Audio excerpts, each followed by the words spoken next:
Okay, so welcome, Farah Jordan, Michael Shamsa, and Brian and Noble are in the classroom. Okay, so I'm going to record this. This will be our last meeting of the first half, whatever you want to call it. So no class next Saturday, right? But then we resume. We're only halfway done almost. So we got we got 8 more weeks to go. Okay, so we left off last time. So just a reminder that the homework number 3 is due today, right? Yeah, so make sure you turn homework number 3 in by midnight tonight if you haven't done that. Uh, any questions? I think we went over most of it, but any questions on homework 3? Yeah, yeah, we did. Okay. Yeah, it's learning that how to when problem knowing how to sort it. Yeah, Is kind yeah, it is, right? Yeah. Okay, so last time we didn't finish this exercise. Sorry, that's not the right thing. Group 7.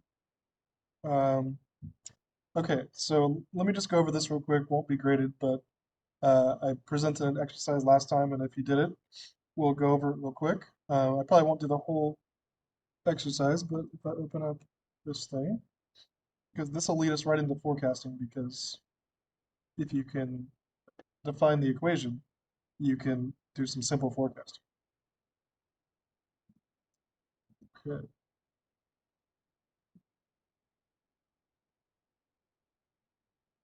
All right, so we were to use the data set fitness, um, and you're going to run a dependent variable with oxy, sorry, multiple regression with oxy as the dependent variable, and all of these as independent variables, gender, which you had to redefine as ones or zeros, right? Age, weight, runtime, run pulse, rest pulse, and max pulse. Um, and then you were to reduce the model by omitting the variables that weren't significant, and then again reduce the model by omitting variables that have high correlations, and see what you're left with. Okay, so if you were to open up fitness,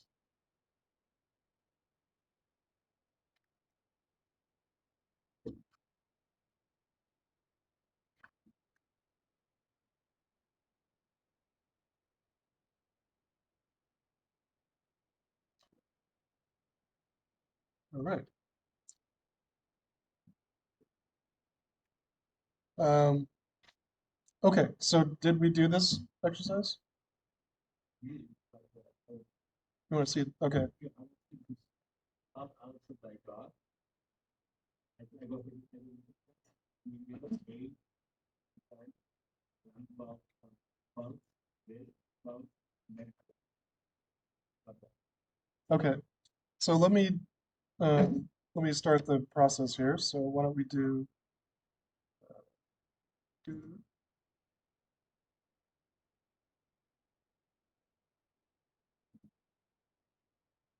okay, so our Y range, oops, oh, sorry, before I do this, I should probably,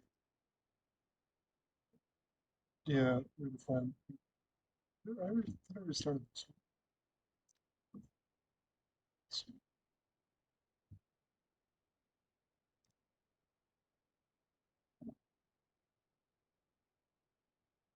Yeah, I already started this. That's okay. So we defined um, female as 1, and we defined males as 0, right? Okay.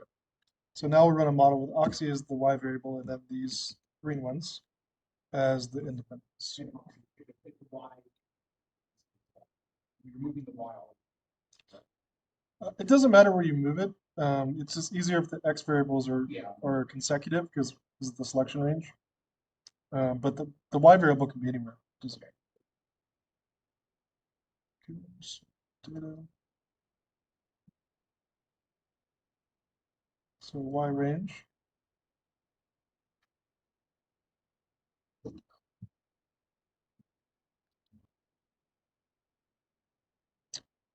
And X range. D1 to J32. Labels are checked. All right. Okay, so we've got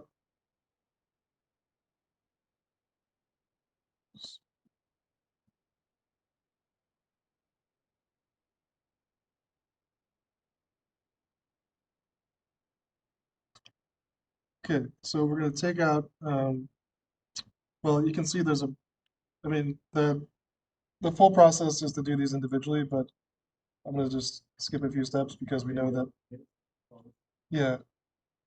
So we're gonna take out female, we're gonna take out weight, and we're gonna take out restfuls. Okay. You're supposed to do it one by one, but we know, but you already know how to get there, right? Yeah. And then gender. That's what you're right. Yes. Yeah. So you define those as ones and zeros. Uh, yeah. Did you get that from I me? did not. Okay. Oh, let me do that for you. Okay. So what I did is I defined a variable called, Female. Right? called female. Okay. Yeah. And then in the first, like, let's say it's D1 or D2, you want to say the formula is equals if, like there's an if function. Okay, so there are so it's equals if and equals f. Yeah, comma Okay. 1, comma 0. Okay, so but how would so I just need to get that. And I did that one different because what I did is like I want to get female over here was like if equal if I want the formula if and the formula with the body that Hmm. equal the control this equal to numeric comma then Yeah, that works too. Yeah. zero. Well, no, yeah. Okay, so Yeah, let me look at yours. because this will have a problem like yes, no time to you.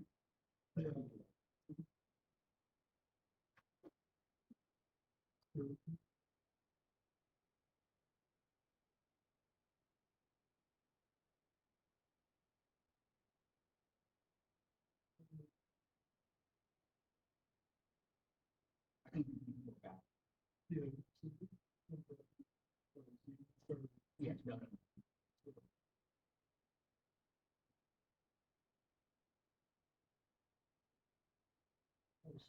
Yeah. No, I yes, but don't get. No, that's what you just did. So instead of saying instead of saying that, you made this problem. Yeah, so the gender thing. Got it. Okay, so it's yes. So just maybe in the phone number.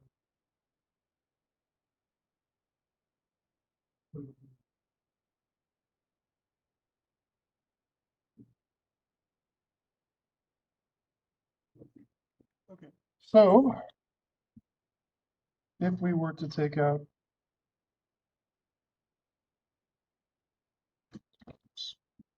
reg 1, all right, so I'm going to take out, first of all, I'm going to make a separate tab called working data so I don't lose all my stuff. Yes.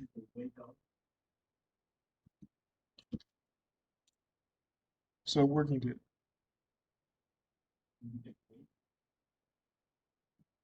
I think so, yeah. So what I'm going to do is copy and paste the all this stuff and just paste it here as values. You did? Yeah. Paste values. Okay. So we have one tab that has all the variables, and then another tab where we're going to start modifying. So working data. All right. Let's take out this. Okay, so we don't need name or gender anymore. We do need some things. So let's take out female. if it's a really low t-stat, you can probably take out two at once. I mean, to do the full practice, it's best to do it one by one. But if it's less than one, good chance it's not going to change. Weight can go, and rest pulse can go. So let's take out those three and rerun it and see what happens. So no more female, no more weight, no more rest pulse.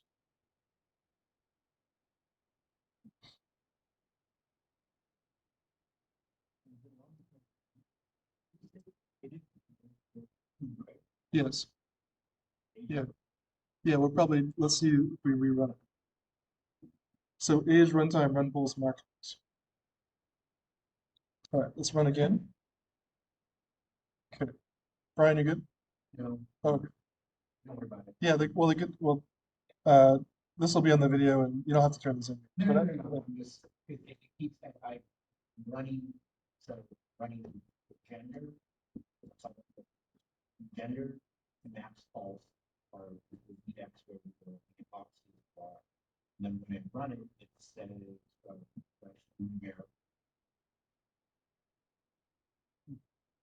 No, no, Okay. All right.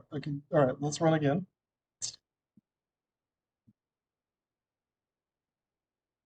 Okay. Y range is now A column, and X range is now B, C, D, and E.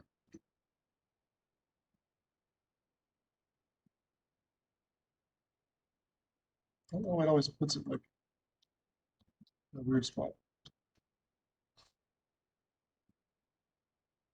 Okay.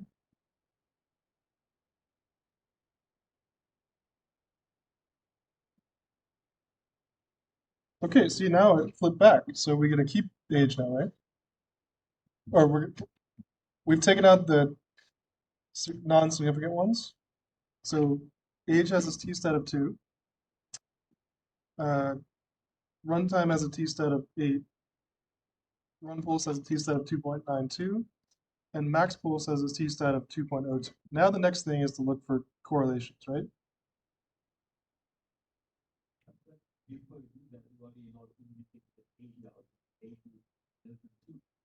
But if you rerun it again, it's 2, see?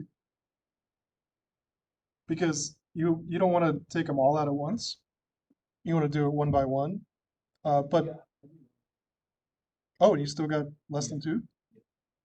Because I have it here. See, it's -2.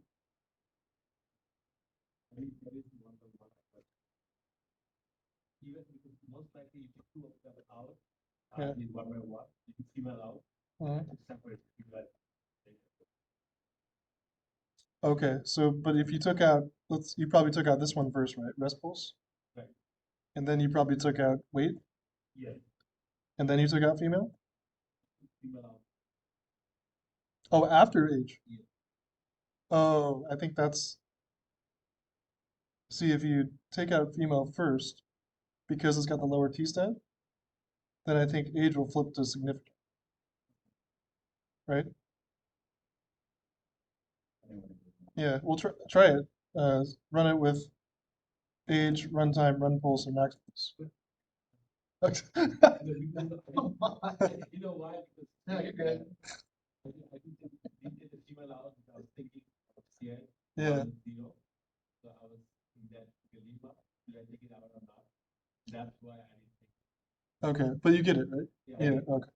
All right, now we've got age, runtime, run pulse, max pulse. We need to check for correlations. So let's do data correlation.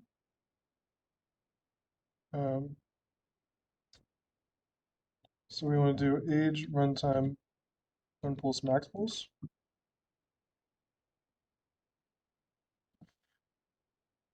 Labels, and okay. Okay, so what do we got here? Correlation. It always like makes it so small.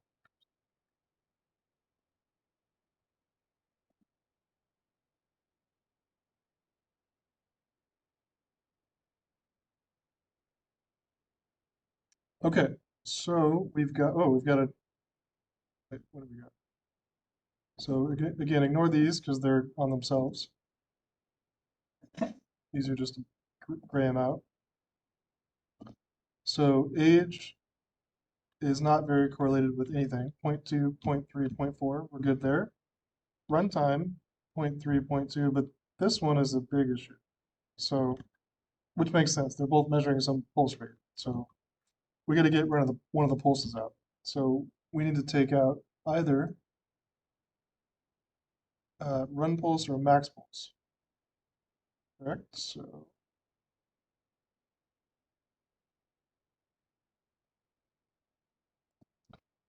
run pulse, they're pretty close, huh? Run pulse and max pulse. So I guess we can take out max pulse because it's got a lower T-stat, right? Right. Yeah. Okay, we're taking out either run pulse or max pulse. Point, yeah, let's take out max pulse, and then we should be good, hopefully, unless the age flips signs again, or flips significance. All right, let's take out max pulse.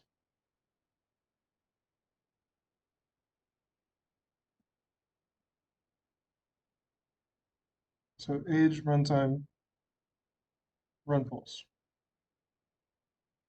All right.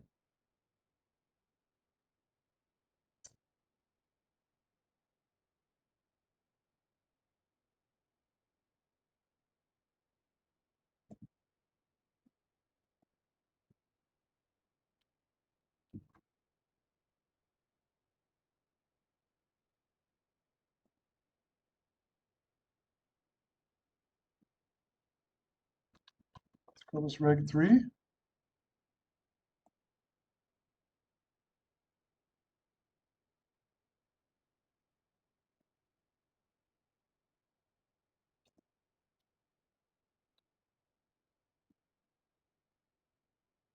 Okay, we're good, right?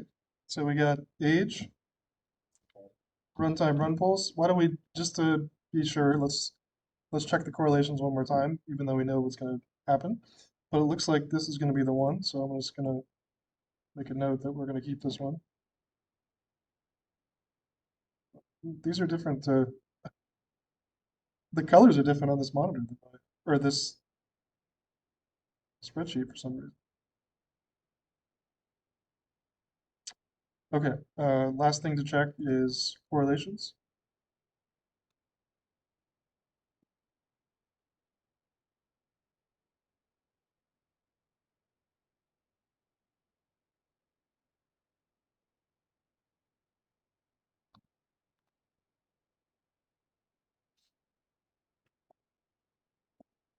Okay, correlations too.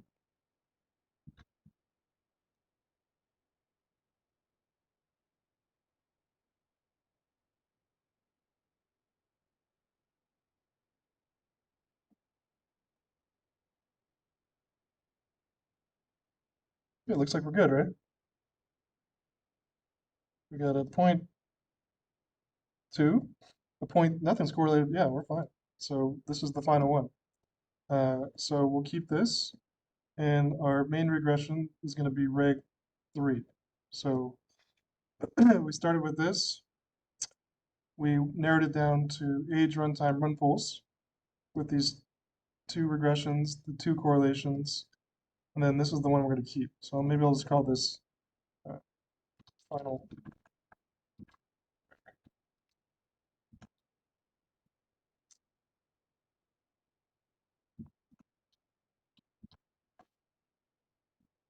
Okay, is that what you got? No, because I missed the Oh, small thing and then sit down. But I have a question, like, yeah. when you do second, what do you, how do you figure out if one was one, the other was 0.9? How do you decide, okay, that's the one? Because, Oh, well, so here's the first correlation matrix, right? right, So these ones are the ones on themselves, so right. we'll ignore those. So this is age and runtime. Correlation's 0.2, so that's really low. This is age and run pulse. Correlation's negative Yes. 0.3. Age and max pulse, negative 0.4. Runtime and run pulse, 0.3. max pulse and runtime 0.2, and then the only other one is run pulse versus max pulse, and that's almost like close to each other. very close, right? Yeah, so 93% What if correlation. it was like 50? Well, remember the cutoff was like 0.75, so What if you 0.57? then don't worry about it. Yeah. So if we pick 0.75, okay. Well, if it's over 0.9, you definitely want to take one out. And then if it's between 0.75 and 0.9, then you want to inspect. This case, we don't really have to inspect because I already know that that's a super high correlation. 93% I mean, they're almost like this The lead number is 0.79. 0.75. Yeah. Okay. All right. So we've got this one. Okay. So it looks like we've got age decreases oxy levels, runtime, as well as run pulse. It's a little odd that age would decrease it, but you would think it would go the other way, right? Max pulse or oxy? Oxy. Yeah. Maybe these are, well, if you look, it's not, I mean, actually surprised this is significant because everything is pretty much like 40 to 50. So because these are older athletes, maybe it's not that surprising, but it still is a bit surprising to me that the higher your age, the lower your run pulse, right? Because you'd think younger, better. Anyways, this makes sense because that's your mile time, and this makes sense. But okay, so the final question. So we did this, we reduced and we reduced, and then part D was the new part was to see if you can do a predicted oxy predicted, and compare it to the actual oxy. And so all we're going to do is write a little formula that uh, basically predicts any oxygen level with any of the inputs that are parameterized. So for part C, You didn't sort by peak stat, correct? You didn't have to. no, I didn't do that this time, but But yeah. I mean, you could if you wanted to. I could, yeah, I could.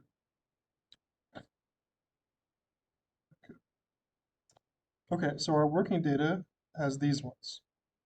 So we wanted a predicted oxy section.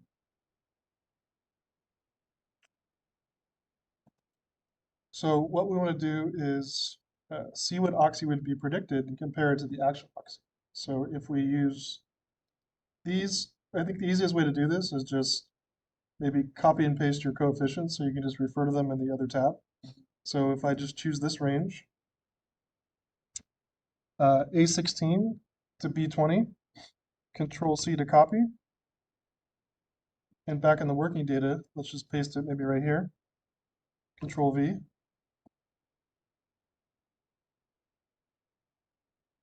Okay, what you can do is either use that as a reference, or you can, that's what we'll use as a reference. So let's say that in E2, we want to write our formula, which is equals the intercept, which is 110.69.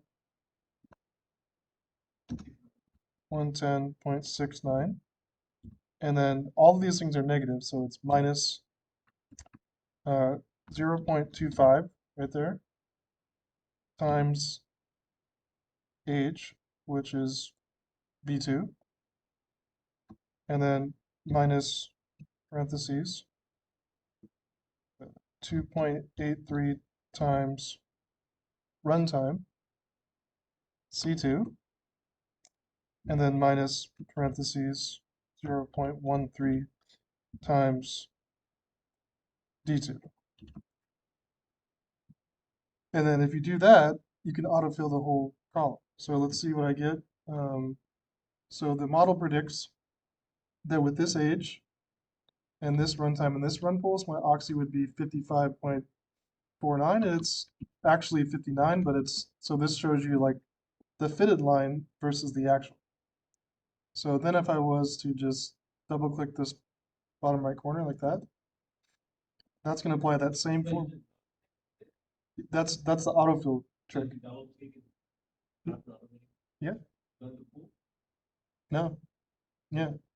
So just, well, you get, make sure your formula's gonna, yeah, so see how it it's gonna just, it's gonna keep this number, and then it's gonna go down to the next B, go down to the next C, and go down to the next D, right?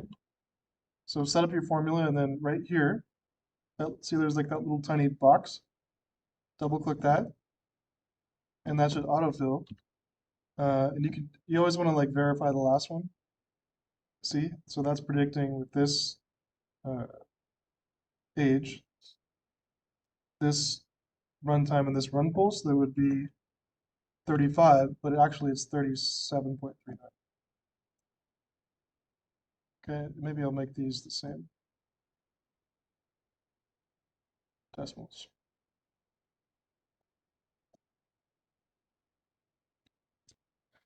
Okay, and then if you were to graph this, it would kind of show you a straight line that is your regression.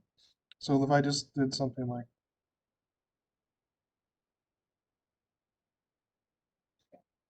it should be like a straight line, or close to, I guess. Not not a straight line, but close to a straight line. But if I did like yeah, close enough.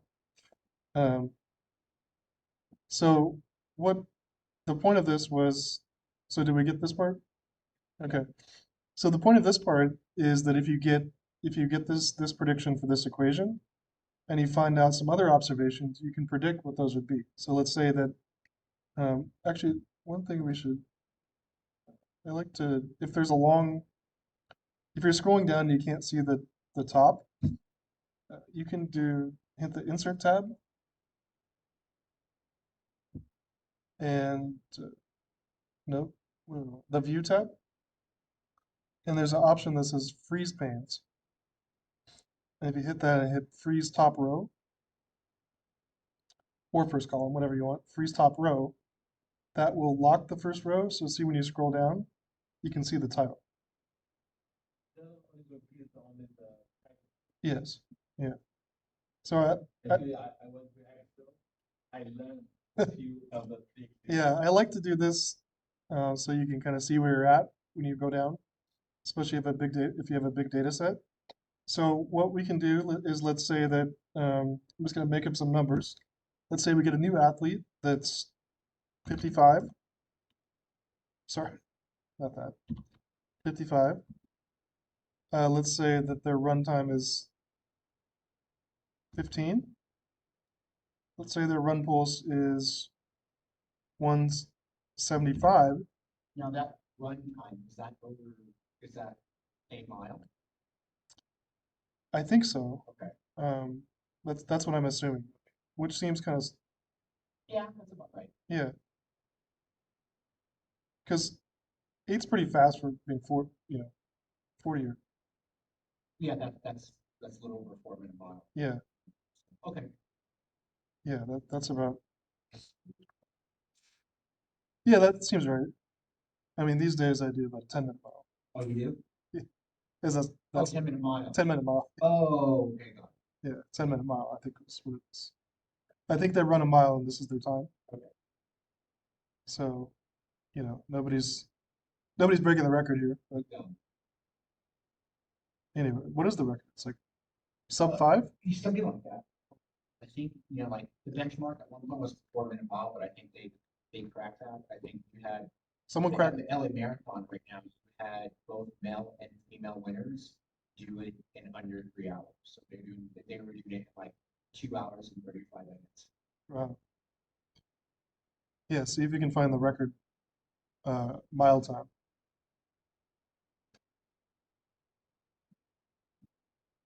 Three point four three one three That's insane. 3 minutes, 43 seconds, 43.13 seconds.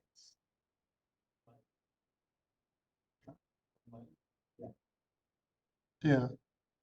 I mean, I remember like in high school, like they're like like if you were like uh, Olympic level athlete, you get like under five. And so under four is insane. But My uh, fastest was yeah, I don't know that I ever.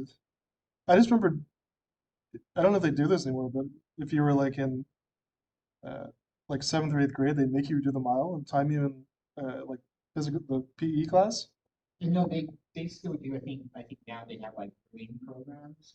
Like they start setting people aside, and that sounds weird. They'll start setting like Yeah, kids in junior high aside if they show like specific potentials in yeah. certain aspects, and then they just progress from there into high school and college. Because I remember like the first time I ran a mile, I'm like, this is. It seemed like it took forever. Yeah. It was daunting at first, and like I'm sure they would like you know there were. I mean, when you're in seventh grade, there's kids that are like out of shape and they're doing like 20-minute miles or something. It's like it's kind of mean to just throw them out there. Like, We have people in the military. So yeah, I mean, it's a mile's long if you haven't done it before. Yeah. Okay. So anyway, the point is, if the person was 55, ran a 15-minute mile, and the run pulse was 175, we predict their oxy to be 31.74, right? See how the equation just predicted it for you? And you can put in any number of, you know, let's say someone's 40. Let's say they run it fast. They run a 5-minute mile. And let's say their run pulse is 150. Okay. There's their, see how the oxy goes up? So that's all, that's like out of sample. So that probably isn't the best prediction because no one here is running that fast. But let's maybe change this to, what's the fastest one? 8, 8, 55. So there you go. That's your first, incidence of forecasting is just taking the model you have and plugging in new variables as you learn. And so this is a pretty common type of forecasting. Like you have a model, and then if you get new data, you just plug it in the model, and then what it tells you, assuming there's no changes, is what you could expect. Now, uh, if you get new data, if you get a bunch of new observations that are much different than what you had before, then you got to redo the model. Yeah. So I'm forecasting what these people.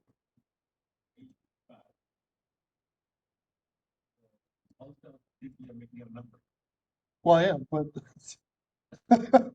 so here let me rephrase. So let me insert a column here. So let's okay. So these people were already tested. See, and then this here. Okay, and I'm making up names because I don't have. But let's say that here comes you know Zach, and Zach is 55. Uh, his runtime is 15. His run pulse is 175. We just predicted or forecasted his oxygen level. you just making a number and okay. Yeah, right. Okay. Yeah. Mhm. Yep. Okay. All right. And then this was someone else. This is So you just finding a number and then organic it. yeah, yeah. This is Deb. And then if you really, you can use this in real time to predict something's optional. Right. Right. Uh, but the only caveat is if you start to see very different, um, if you start to see different ages and runtime and run pulses that aren't in the sample, then you want to redo the model because it's only good at predicting in sample.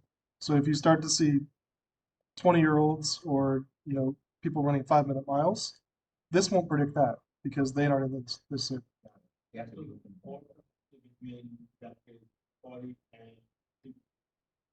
Yeah, looks like 40 and 60, right? One person's 38. Yeah, right, pretty much. Yeah. Okay, so the new part was this. So what you do is you use the coefficients from the model and just define it to plug in Here's the coefficient for age, multiply it by age. Here's the coefficient for runtime, multiply it by runtime. And here's the coefficient for run pulse, multiply it by run pulse. And that'll predict what Donna would be, even though you know her actual, but first you want to see that the model is somewhat accurate. 55 and 59 is pretty close. Some are closer than others. This is 50 and it predicted 49. Here, equals. Yeah, you could also, yeah,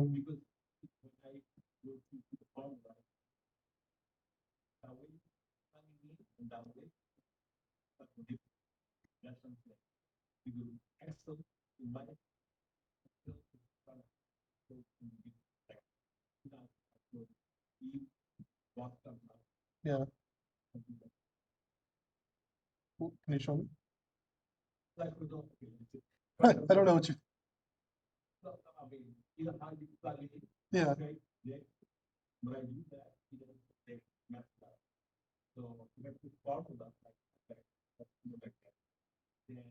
oh, you put the equal sign, right? Well, all you have to do is just put the equal sign and kind of follow the arguments, and it should do it, I think. Yeah, right or you can do the formula bar. Um, but I like to just put it in this top bar. So there's my intercept, and then the things that it's pulling from, you can highlight, it highlights those. Right? Another way to do it would be just to reference these. So let me just show you a separate way, just for reference.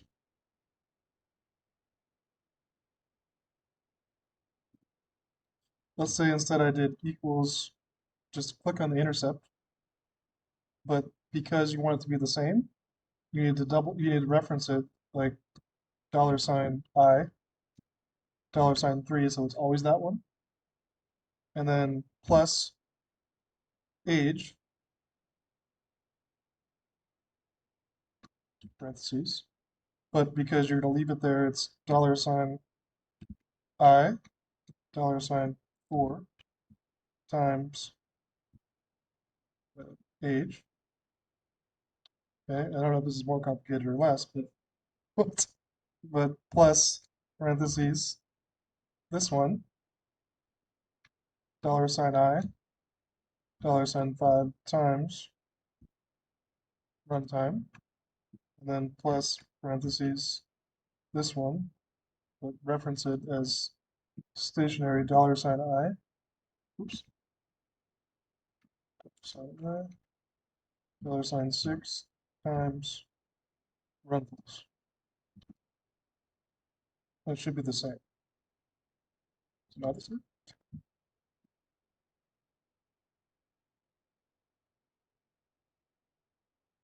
Because I didn't round off. That's right. It's close. It's similar. Close enough. Okay, or that would also do.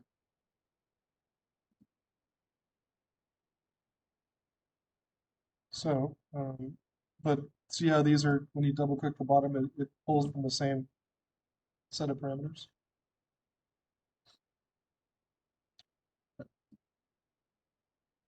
Uh,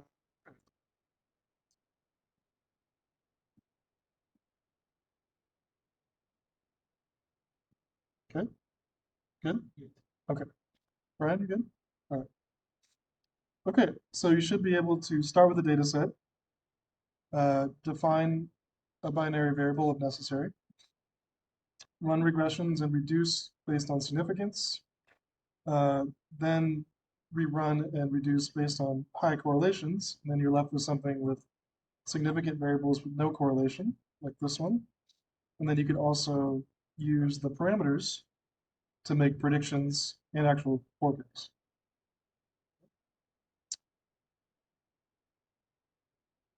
So, all right.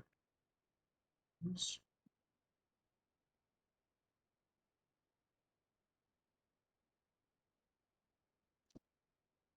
Okay, so we'll conclude with this here. I mean, we're not done. So I will close this, post it for reference.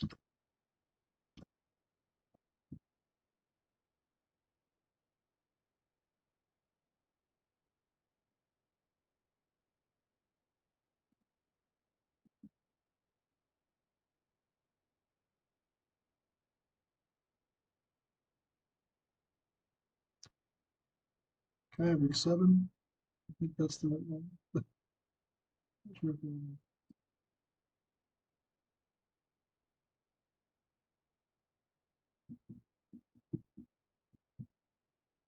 Yeah, that's it.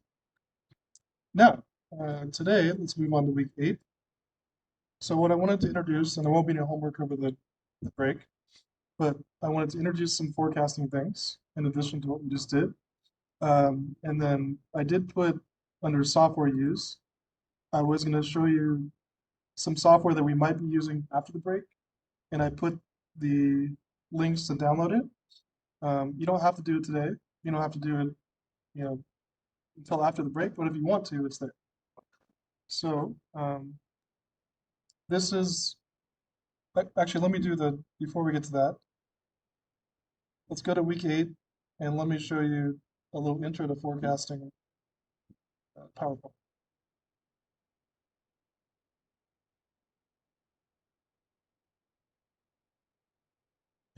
Okay, so you'll be happy to hear this is not a very technical presentation.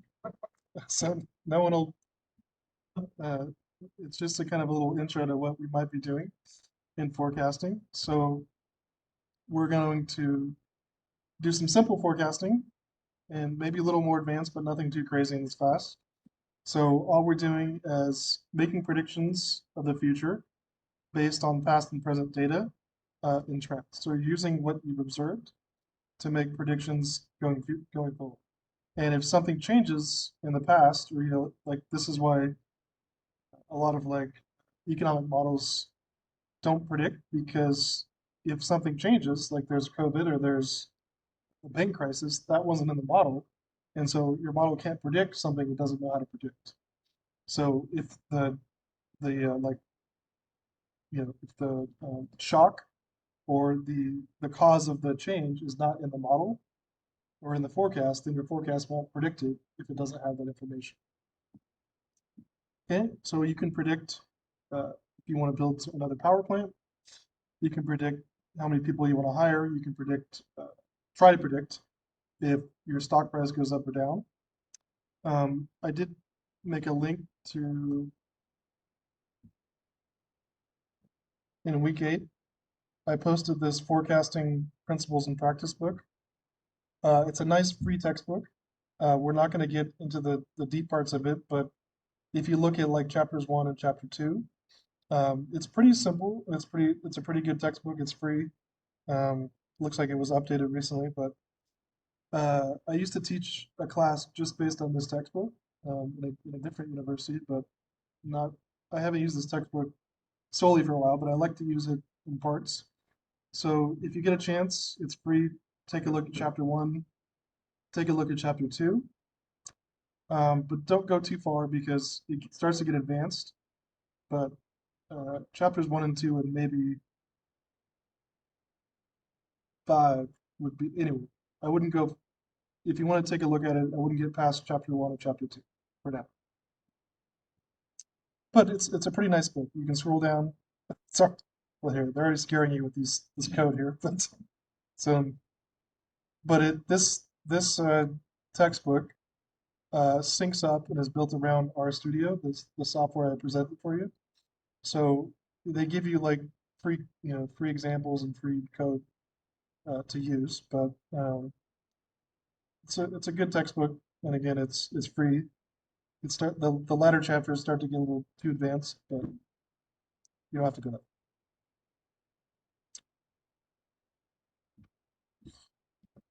Okay, so we'll look at some methods for producing forecasting based on some historical data. So you got to have data first to make forecasts, and you got to know how to use it to make the model. So some things are a little bit easier to predict than others.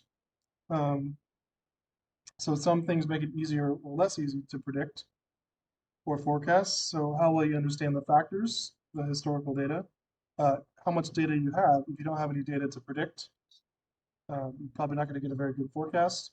And then whether the forecast affects things we're trying to forecast. So that means like don't let your, there's uh, a lot of modeling aspects I've seen where you're trying to kind of tweak the model to get the forecast you want.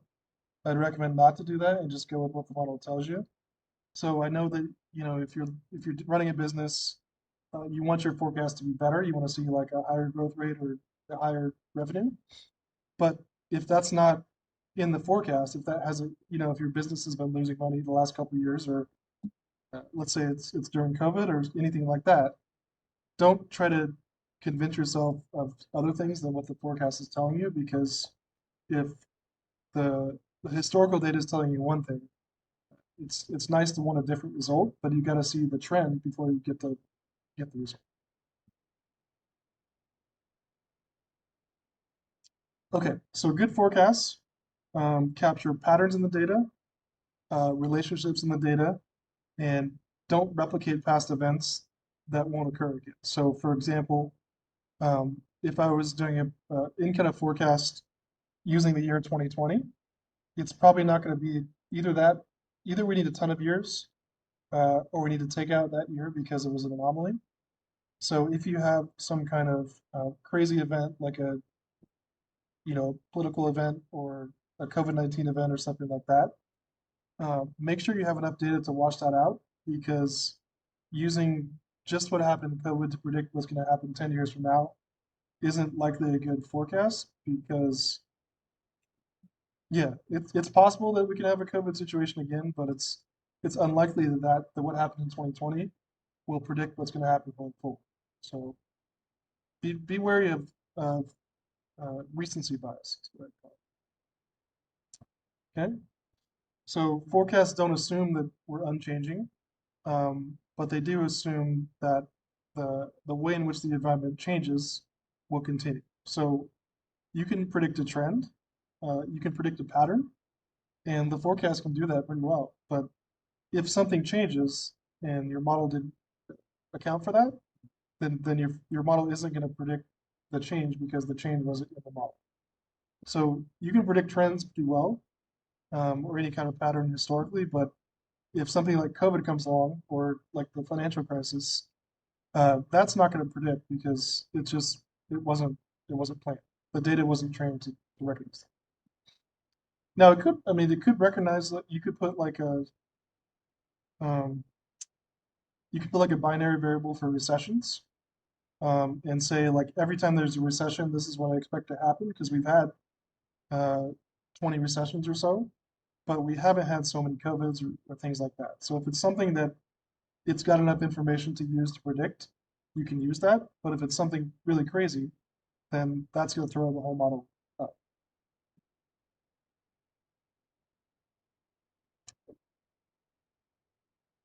Okay, so forecast is intended to capture the way things move, not just where they are. So you can predict an increasing trend or a decreasing trend to keep going forward, and it might be the case, but only if the pattern doesn't change.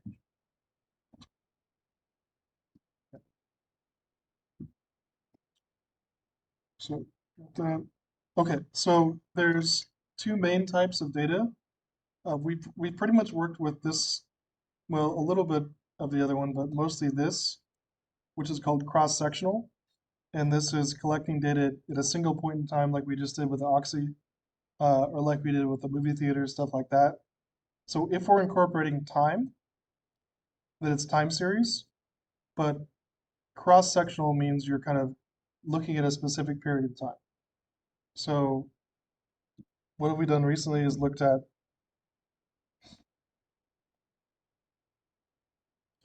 uh, fuel efficiency. Okay, so there's no time variable here. I mean, this is all from 2011. So we're looking at how things are affected in a cross-sectional pattern. So looking at a bunch of things that affect MPG, that's cross-sectional because it's not changing over time. The same with, what else do we have? Housing prices.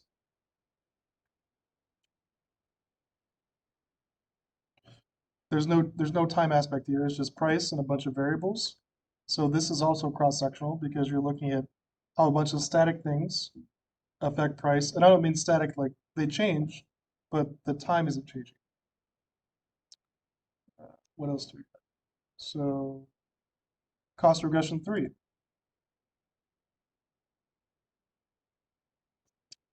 Also cross-sectional because there's no time aspect. Now the one thing we did look at once, if I can find out where it was, is this one, right?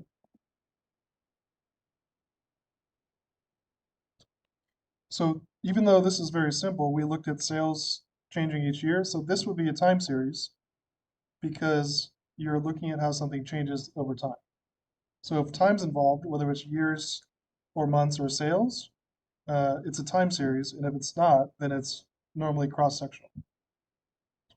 Okay, so see how this one, you're looking at how it changes over time. So anything that over time, that, but anything that's different.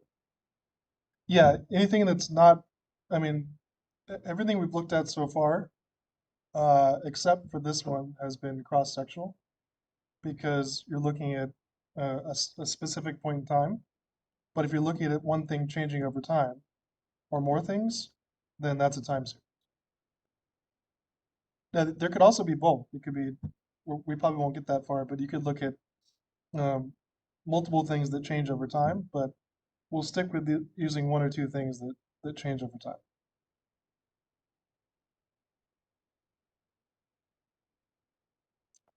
Okay.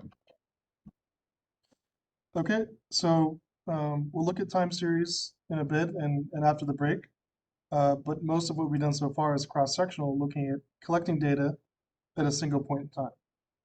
Now we'll look at something like stock prices, which change over time. That's a time series. So like, let's say I went to Yahoo Finance, which is the only thing Yahoo's good at anymore.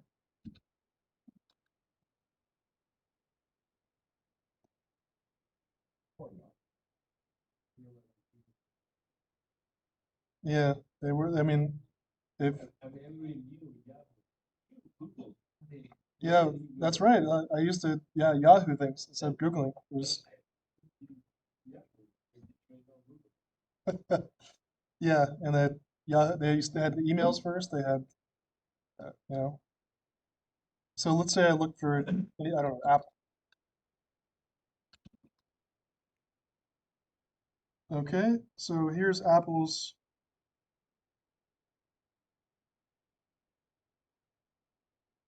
Oh, interactive. Here's Apple's max time series. So we're looking at Apple from 1981 when they first were able to be bought, all the way to now. So this is a time series of Apple. So nothing's going on here except the stock price of Apple and each piece of time. The stock price in between 2005 and 2010 was going to improve.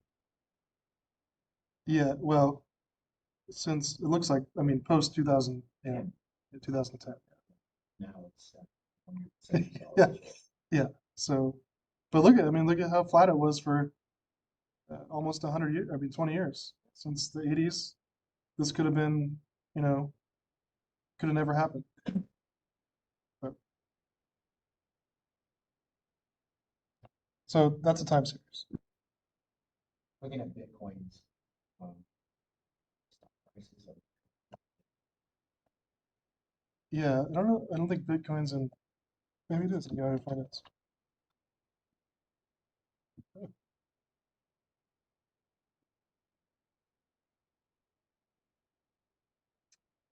Uh, Max. There you go. Oh wow, they really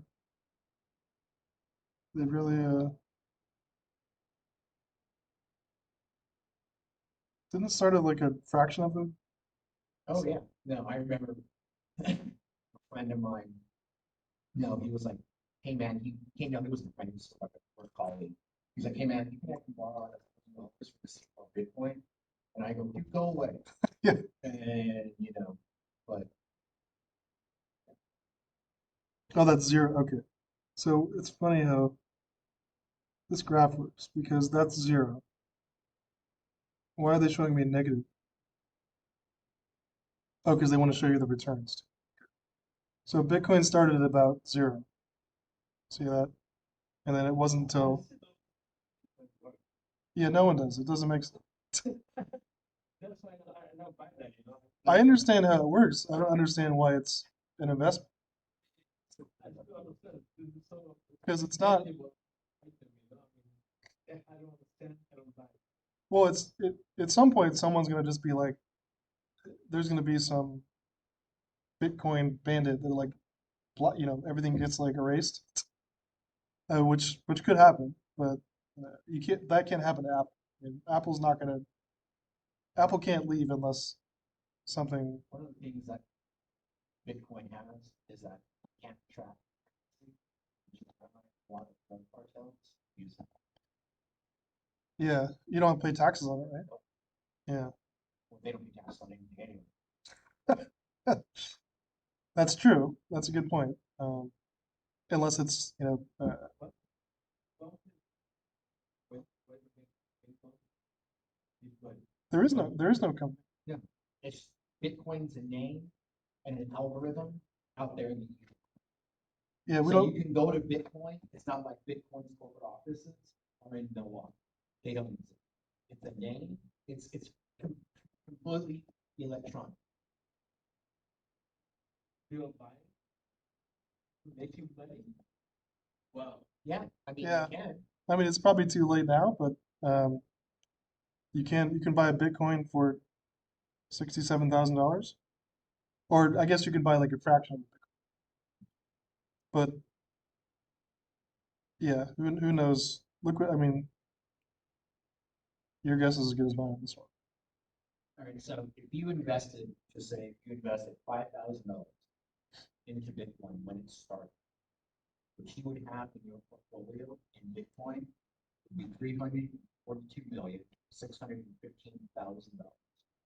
But that's the thing though. When it started, you couldn't get 5,000, right? You had to. I don't know. Yeah, because I've watched like a couple documentaries, and it seemed like in the first 10 years or so, you had to have these advanced machines to mine it, and so you couldn't just buy 5,000. You had to like work for it. You had to have your computer like smoking up in a Yeah, I mean, like server room. I So mean, even $1,000 yeah, is $7 million. so but yeah, I think that sounds it's today it sounds like, oh, why didn't I do that? But I don't think it was that easy to You're right. to buy. I knew nothing. Yeah. I knew nothing about it. Now you could have done that in 2020. That would have then you could have Oh yeah. so what you should have or what you could have done is bought one Bitcoin in 2020, and now it's worth 60,000. But I think it was very difficult to get Bitcoin until 20 the late. I mean, I don't even know how to get it. I know how to get it on like crypto wallet, but I don't know how to get it like mine for it. How do you mean mine? You have to run like a software program that like does this like digital mining and like keeps running code and code and code until it like cracks something and like gets you like a piece of a coin. It keeps running like So it's like a game. it's like a game, yeah. Yeah. Wow. But there's also like the Bitcoin miners they're called have been like called out for using like too much electricity and like because they're like Like from Neo from the Matrix. yeah, pretty much, yeah. Wow. Okay. Well, there we go. But uh, that's a time series. Okay, so cross-sectional data, which we're more familiar with, is using predicting something you haven't observed, like those people in the Oxy model, um, and you're looking if one or more variables has a relationship with others. That's what we've done this whole time, is look at cross-sectional aspects where one or more variables could affect the Y variable. Okay, so example here is fuel economy. This looks very similar to what we did recently. So we're looking at predicting MPG with engine size, highway MPG, or what are we doing here? Oh, sorry, we're predicting carbon footprint, which is tons of CO2 per year. So we can predict the carbon footprint with the engine size and the MPGs. And it looks like lower MPG and bigger engine probably gives more carbon footprint.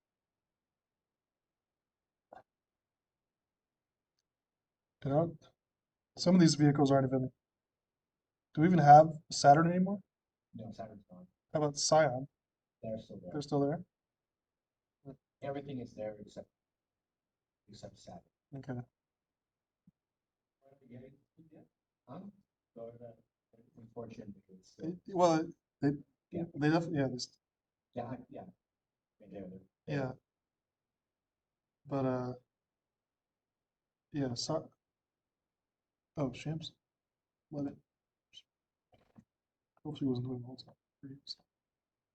Okay, so we're gonna start when we start using the RStudio package to do some simple time series forecasting. So like stock prices, sales figures, like we looked at the chips, and profits. So anything that's observed sequentially over time, like Bitcoin prices, is a time series. So the example here is Australian quarterly beer production. This is from the textbook, um, from 1992 to 2008. And so basically, here's the idea of forecasting: is this the part from here? You can see my mouse up here. The part up to the blue is the historical data, and the blue part is the forecast. And it looks pretty good, right? It looks like it's so basically what you're doing is using assuming it goes down a little bit, and then this is a seasonal aspect, and this likely means so why would uh, so this is like so why would beer production increase and decrease during the same time every year? What what what season is it likely to go up? summer. Yeah, exactly, right. I'm pretty sure that more beer sales are higher in the yeah, yeah, right, yeah. So that's probably what's happening here is when it gets nice and warm out, when it's springtime, when it's summer, there's more beer production, and when it's like February or cold March, not as much beer, right? Or so this prediction would say like, okay, going forward, I expect the same thing to occur. I expect to see if it's summer, if it's warmer, more beer production. If it's colder and off holiday, less production. All right, and keep making that prediction. But if you can kind of see, there's a slight um, downward trend here. So basically, everything you see in the historical data, you can use that to make a forecast. So let's assume that it's going to go down a little bit, and it's going to go up and down during the same holidays or the same seasons. See that?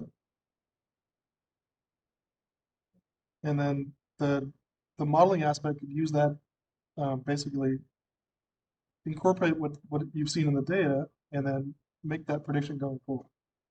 So if and then if you look at this thing is a bit easier to predict than something like Bitcoin because to go back to I don't want to belabor the Bitcoin example, but the reason why it's so hard to predict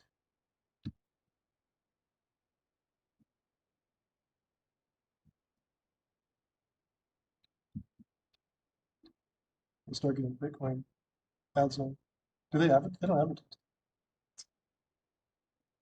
So they don't really advertise to it.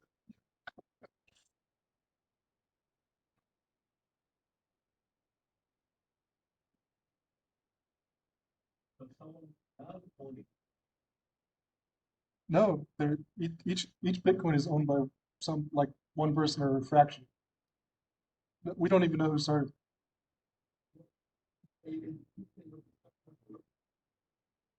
It's not. It's not. No, it's not in stock. It's, yeah, it's off. But so what I'm trying to show you here is I know it's so weird, right?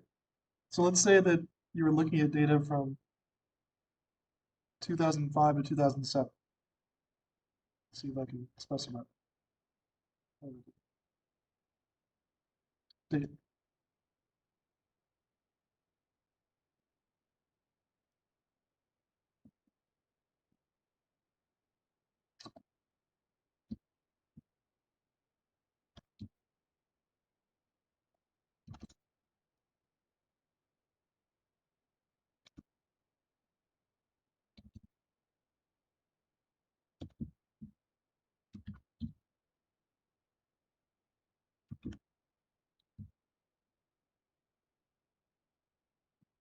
Okay, so here we go.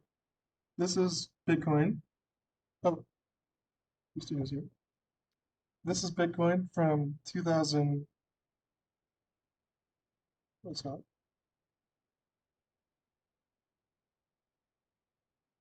Let's do what I wanted. 2023. Well, anyway, that didn't do what I wanted. All right, the point is, let's just look at it visually. So let's say that let's say it was 2017, and you had this much data of Bitcoin. What would you expect Bitcoin to do? Pretty much what it's done before, right? So you wouldn't predict this unless you had some crystal ball or some inside information. So if you've only seen Bitcoin, not grow like a straight line or grow, then you have no reason to think it's going to do this unless you have some, expectation of the future. So the Bitcoin forecast in 2017 would have been like that. It, it would never have predicted this because it wouldn't have thought that would happen. It wasn't in the model.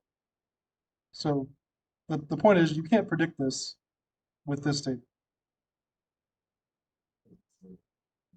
Yeah, it's pretty much the flat, it's zero. So yeah, let's look it up.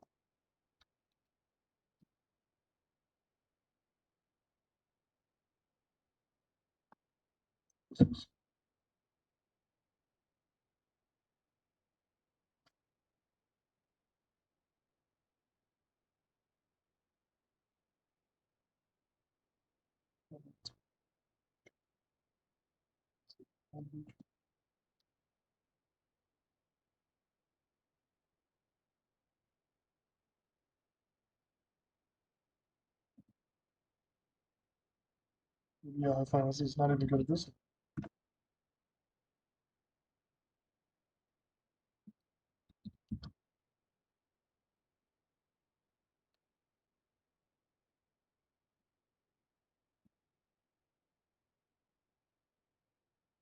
Okay.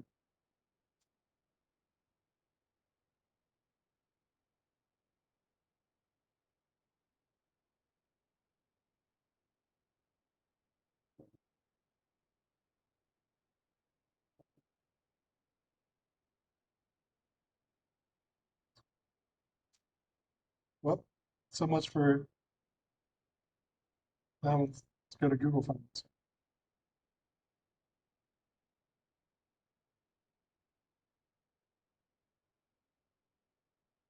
Oh, yeah.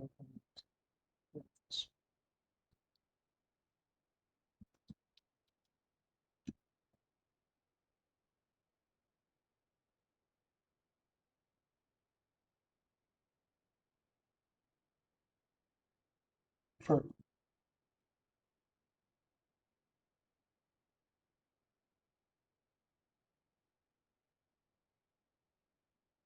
There's so many like ads going. It can't.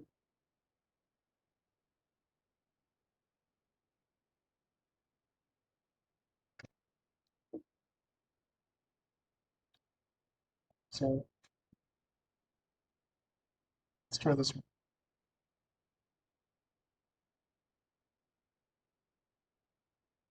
Somebody wrote a thesis on it. Let's go. This in 2018. Forecasting the time series of Apple's stock. That was their thesis.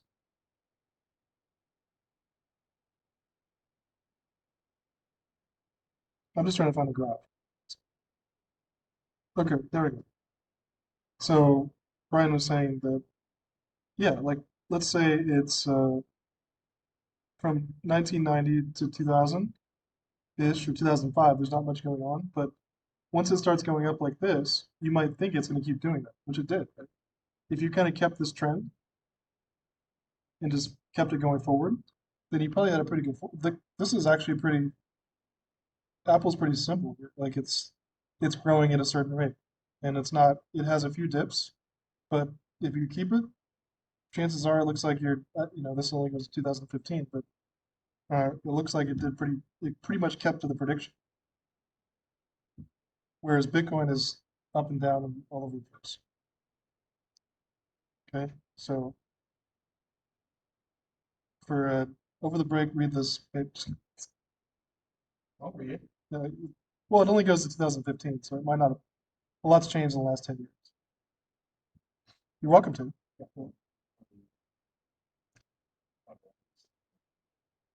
Yeah, yeah. That's. I have a whole bookshelf of books that I'm supposed to read. Yeah. Okay. So that, and then what's this? Okay. So in this example, we're forecasting electricity demand. So, and we can forecast it based on this first section would be like cross-sectional. So let's say that your electricity demand is a function of what the temperature is. The temperature goes up, you think you use more electricity, which is likely. Strength of economy, I'm not sure how that, like if we're in a recession, you maybe use less electricity because there's less business production, possibly. More people lead to more electricity demand. And then time of week, day, and error, or error is the thing, but for electricity, it's a lot of it's based on like time of day. Um, if you're around like 4 to 9 p.m., there's more electricity used. And if it's 2 in the morning, there's not much, right? Now, oops, sorry. You could also look at historical electricity demand to forecast electricity demand in the future. So if this is electricity demand in the, the, the time series, then what's happened in the time series could be a good indicator of what's going to happen in the future, right? So what if I just looked for electricity, oops, historical electricity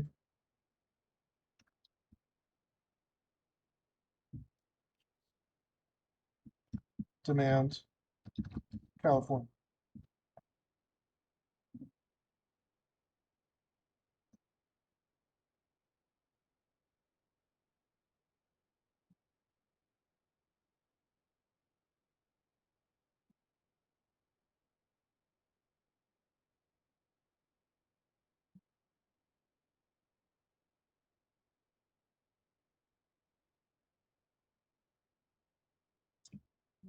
But well, here's this one's good enough for now. So it's really old. Some of these graphs are.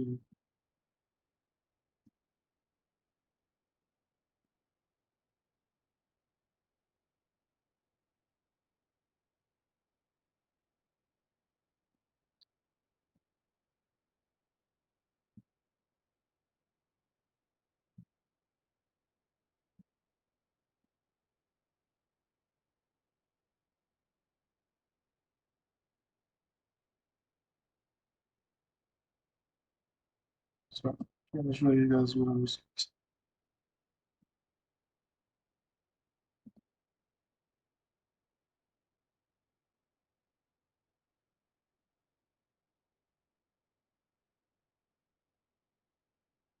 Okay, this is close enough. So this is just a simple spreadsheet of different types of electricity from 2009 to 2022.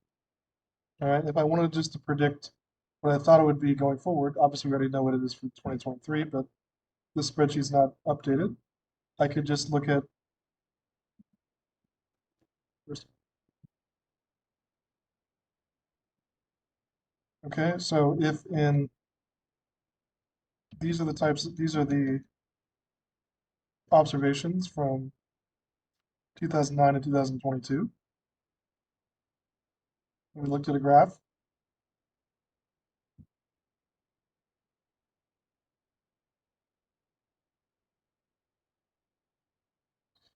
Okay, so you can see like this is not the best example, but if this is our electricity production, you probably expect what's going to happen next year to be similar to what happened. So this is not really a trend like Apple, but it's going kind of like this. And so it's likely that um, next year in 2023, it'll be somewhere like around this level. So what you're trying to do, if you can, is use the historical data to predict what's going to happen in the next coming.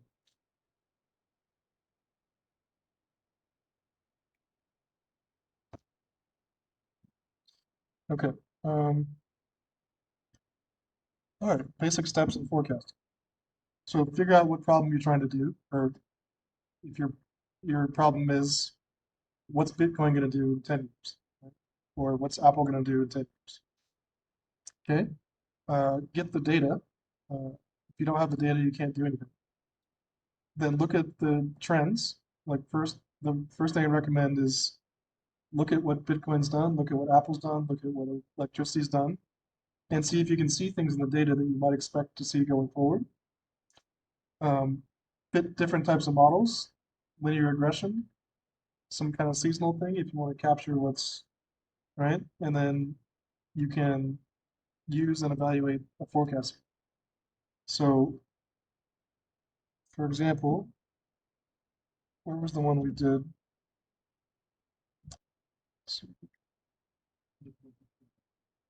No, I wanted the one with the time and the, was it week one? Oh yeah, this one.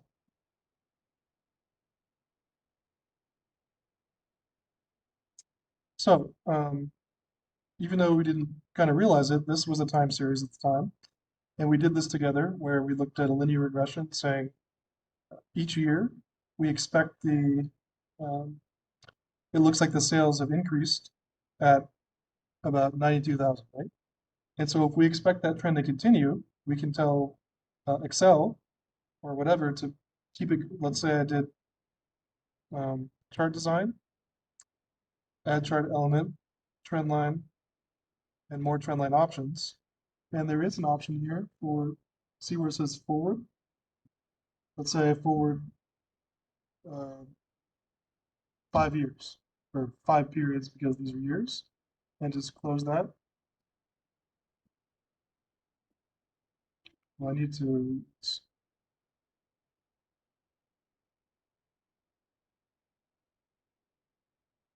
let's see what years.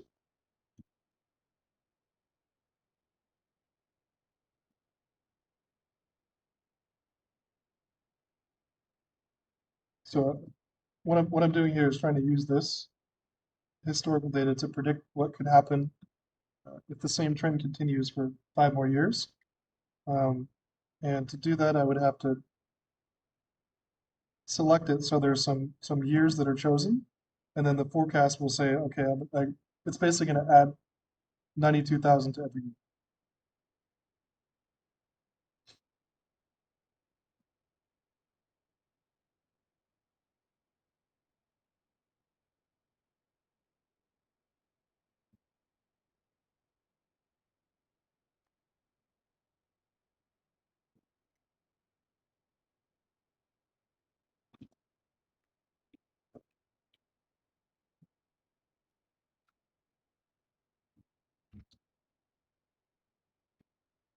There we go. Sorry.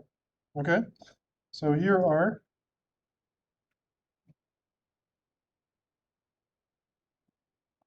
what happened. And if we just keep the trend going forward, then that's a forecast, right? This is historical.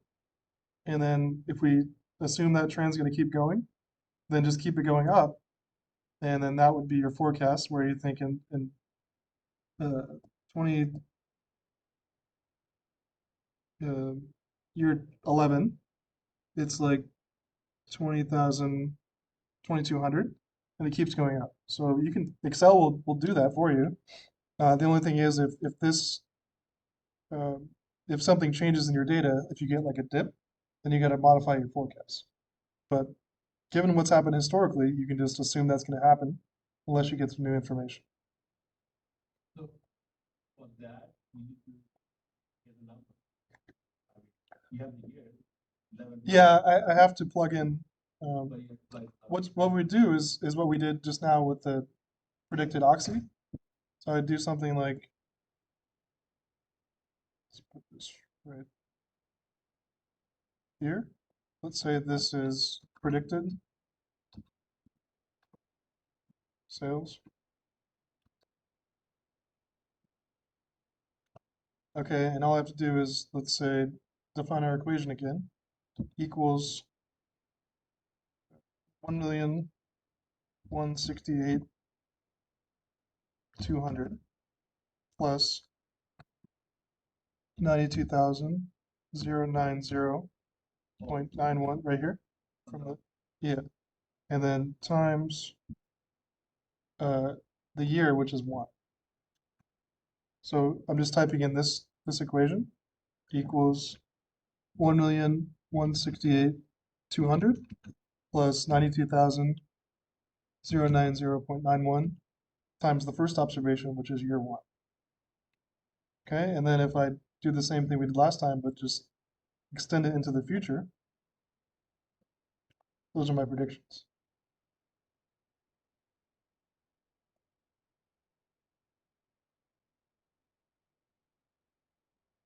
Right? So in year 15, I expect it to be about 2.5 million. Yeah. And then if that growth rate continues, just keep, extending it out in the future. But let's say that sales start to flatten, then you have to redo it. But these are all predictions because we're using the historical data to predict what hasn't happened yet. So that's the idea there.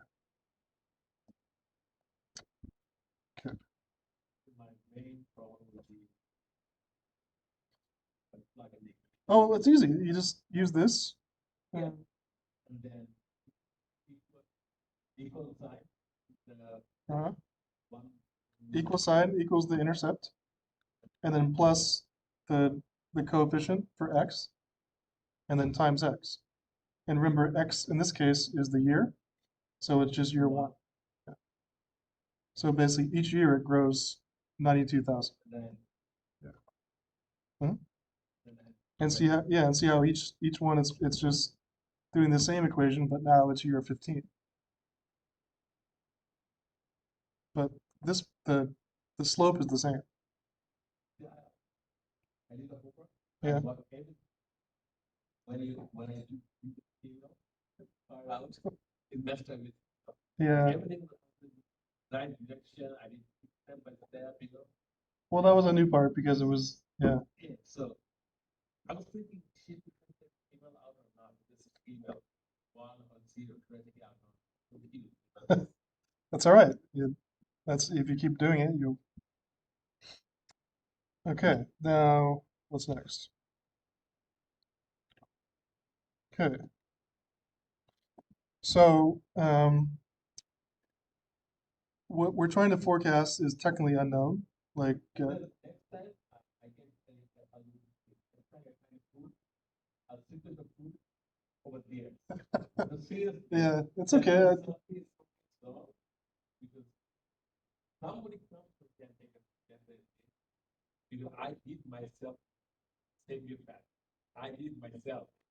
Yeah, it's okay. I got a bunch of Gatorades from you the other No, time. no, I'm saying I did I know. myself. I believe you. But, but See, you didn't forecast correctly what would happen to the bay. Yeah. You know why you're surprised? Because what whoever took that wasn't in your model, right? no. You couldn't have known. Yeah, right. So you forecasted, 10 pastries, but there was a shock. Like Bitcoin. It was like, yeah, except the other, yeah. All right, so we're trying to forecast something unknown, and we have to use what we have in the past to predict that. So this little thing is basically like the farther ahead you predict in the future, the less accurate it gets because things can change. Like there's models that predict like what the cost of carbon emissions will be in like 2050. Likely those aren't 100% accurate because things change, but more likely the cost of carbon for 2024 is pretty accurate because it's happening now. Okay, so we're gonna look at ranges. All right, if you're not for sure what Apple stock is gonna be, you can put it within like a range, and that'll at least give you like a range. Um, we can also give like probabilities of basically like you can look at something like I'm 80% sure that Apple stock will be within this range or something like that. Okay. Um, this is just so ignore the notation for now. This is what they use in the textbook. But usually like this little huh? Yeah, the hat is the forecast. Like if there's a little hat on it, that means it's a forecast. And if it's an actual Y, that means it's like a historical observation. So usually the little hat means it's forecast, like the forecasted Y, and Y without a hat is the actual Y. And then the little T's are points in time. So like um, it again, if you're not familiar with this, don't worry about it yet. But like a Y T minus one would mean like the value 1 year from now, or one year previously, and like Y T minus two would be 2 years ago. So the reason why they have these notations is because a lot of times you'll just use like old data, and so you want to use what happened to Bitcoin's price last month, 10 years ago, and so on. So you want to use the old data, the, the previous times, to get a forecast going forward. So that's what the notations. Yeah, so don't get too confused with the hats and the T's. T is just the specific point in time. It's either T is the current observation, T minus one is it happened uh, yesterday or 2 days ago or 2 years ago. And if you see like a T plus one, that's a forecast in 1 year from now or something. Okay. So that was the kind of the just a basic overview of what we can do with forecasting.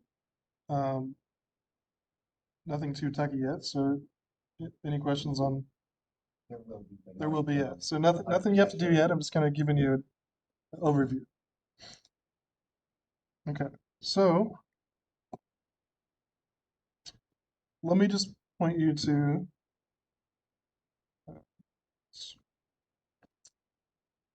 okay. So again, you don't have to again, you're not required to do any work over the break, but if you wanted to look at this textbook at some point, maybe read chapter one or even uh, I'm not sure how long these chapters are, but they're kind of like they're not. See how it's like each each section is like a web page basically. So it's kind of and they actually these are when I first used the old version, they didn't have these little videos. So now you get a little video. Yeah, everybody likes videos. Right? Not much. Okay, and then just some forecasting for this class is I put in some new software that we're going to probably use after the break. And so there's a nice forecasting. It's all free, so we don't have to worry about that. Called R Studio, and I put the I downloaded it. Something 365. okay I nice downloaded it. okay 10 minutes. okay cool. So um, actually, let me just so there's I put multiple things because R Studio is the platform that works through the um, R is like the language, and RStudio is the platform, I guess, is how I would explain it. So if you want to use RStudio, you have to first click on the link and then download Windows if you're using Windows.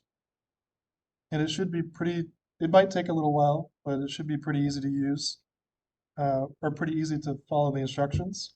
If you do have a Mac, I put the one for Mac too, and just kind of follow the instructions here.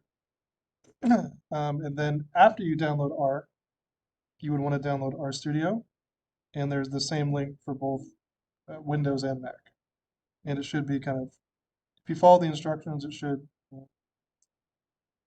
be pretty self-explanatory. It might take 15 minutes or so, but just note that you want to download R first and RStudio second, because RStudio can't run without the R platform. So, studio, there's two of them. You have to do both. Yeah. Because, So first, are you using Windows? yeah, Okay. let's say I want to go and get the file. Yeah, first you do this one. Yeah, I download that one. Yeah. And after that, I go to Then you do this. Yeah, but I go there, there's two of them. And this one thing is still R and it will try to do both. What I do- Oh, it actually has a, maybe you can do this. It has, now this is new. You can do it both together. Oh, actually, so I guess you can just refer to this because this one has R and RStudio. So maybe you can just use this one, I guess. So just do this one, right? Yeah, well, Install one and then, yeah, just like it says here, yes. Yeah. They made it easier for you. just follow one. Yeah, Use this one. so do one and then two. And then let me show you what it would look like if you're successful. It's going to look like the symbol is like a circle with an R.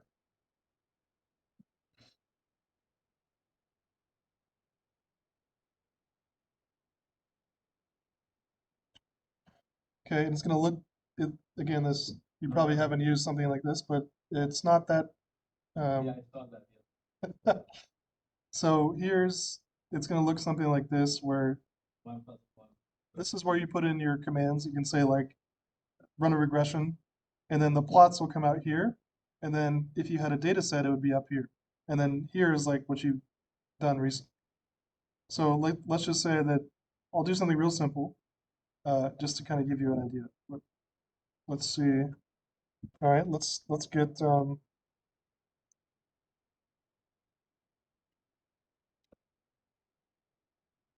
let's say that I wanted to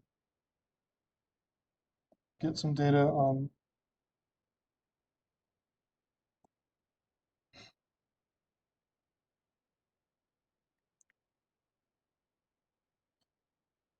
there we go.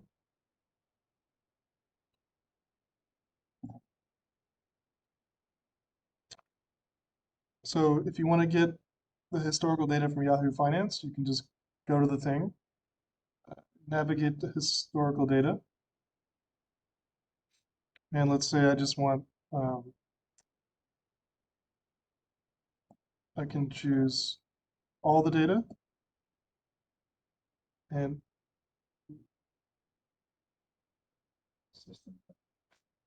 yeah, I might, okay, got it. Okay, let's just do monthly so I don't have so much. Then I can download it.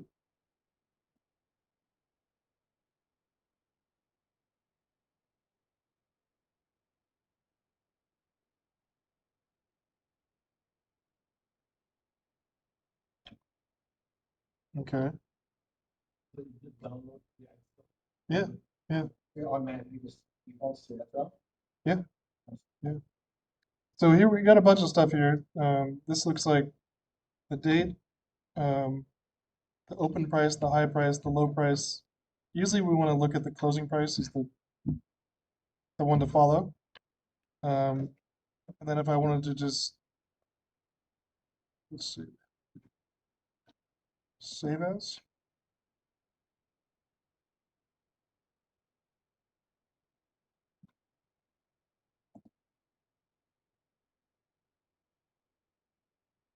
Okay, let's just call this BTC for Bitcoin, and then probably better to save it as a Excel.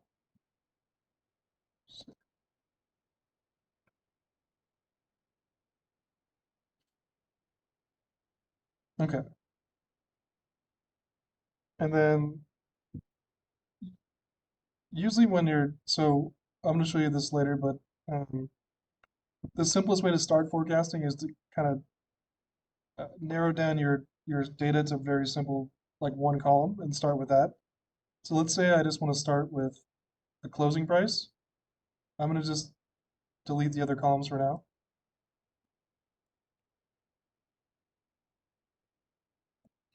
Okay. Let's call this BTC. And it's usually even best to delete the title because you can start with just the data for now and then try some things. So I'm going to just leave it like that. So this is the closing price for 115 observations for Bitcoin.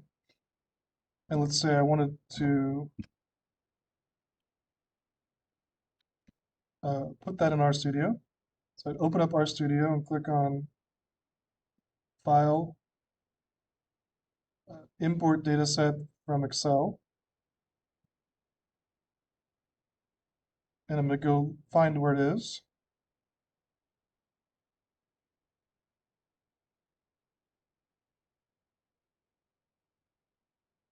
Okay.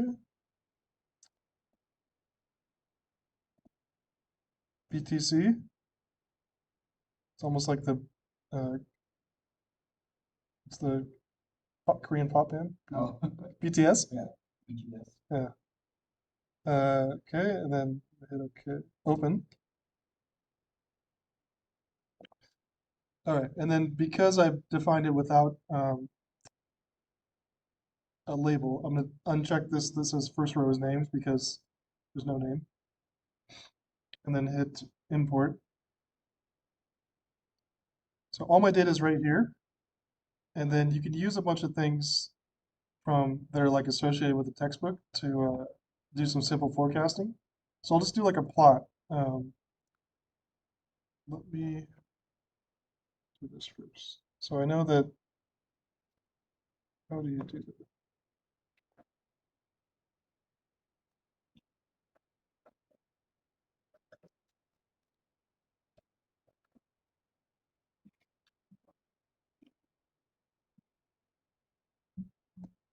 Let me just see if I can. I might have to load some package, but let me just see if it works. Like, no, it didn't work. It's this one, untitled. Um,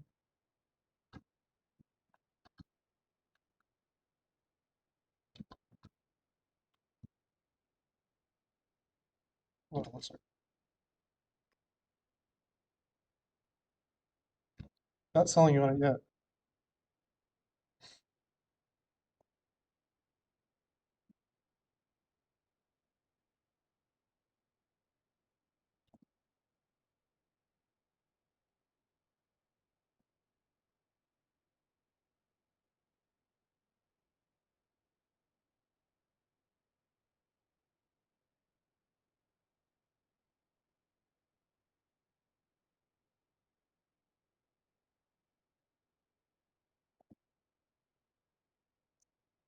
Okay. What I want to do is show you just how it plots. Oh, here's what I want to do.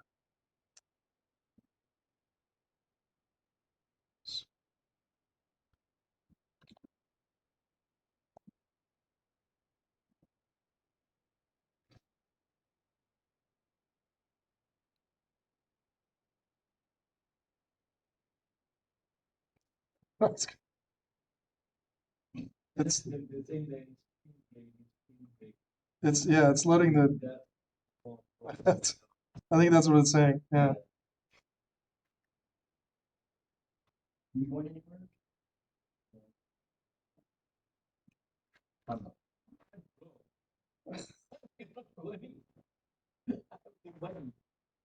You have kids? Yes, that's why.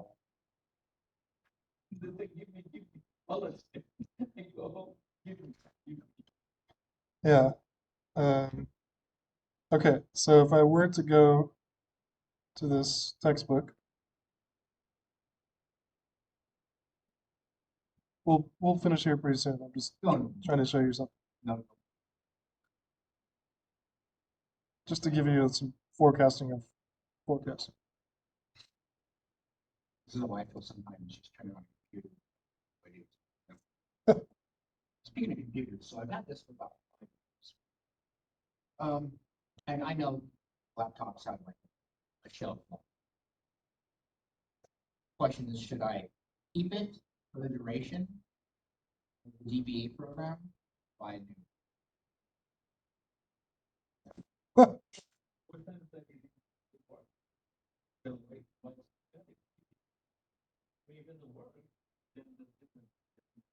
Yeah, that works. It turns on.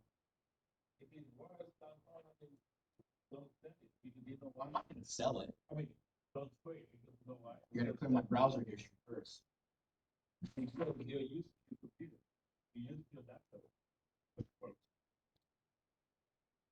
Okay, let me.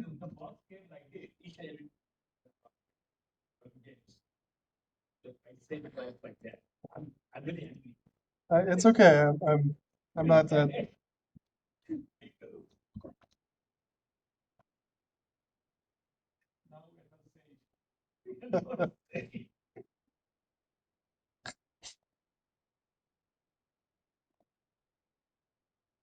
Okay, here we go. I found something that I can show you. That's what I wanted. I forgot the name of this command.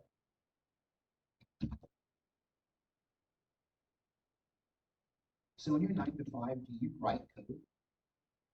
Not really. I mean, I inspect it, but You do a lot of forecasting? yeah, yeah. I mean, lots of, lot of like forecasting how like demand programs will respond in the future. Um, yeah, so there's usually like a 10-year forecast kind of thing going on, and then it's very contingent on like what happens recently. So if like you get uh, a a year where there's not as many impacts, that can impact the future forecast. Okay.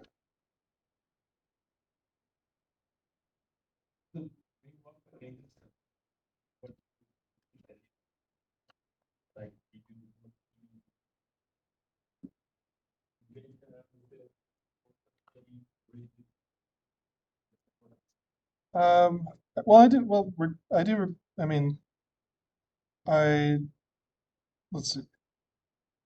I work. Well, the two main sectors, are demand response and energy efficiency, are the two main areas I work in. And yeah. So I guess it's both. I look at like they usually call it like ex post would be what happened this year, and then ex ante is like what you predict going forward. So it's basically looking at uh, historical regressions and then using those to make predictions in the future, I guess.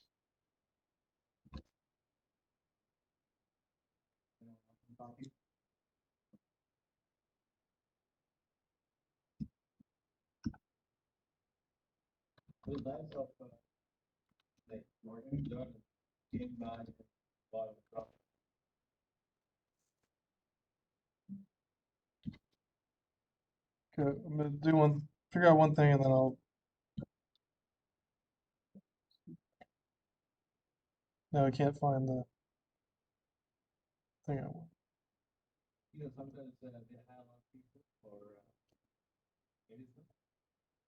Yeah.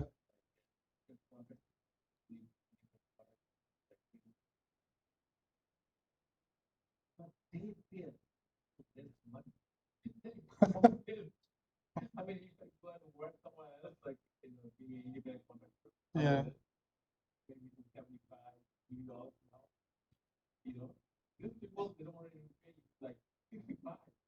Edison?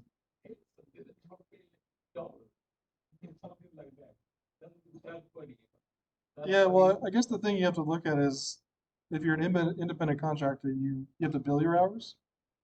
So you can make, well, it depends. So you can make more per hour, but if you don't bill all those hours, like if you work 40 hours a week and you make 50 bucks an hour, you can make more than if you bill 80 bucks an hour and only work 20 hours. You know what I mean?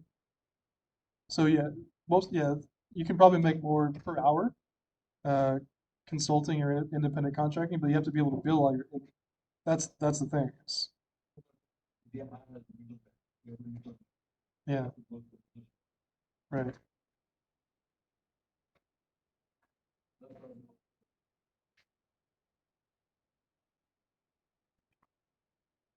Okay.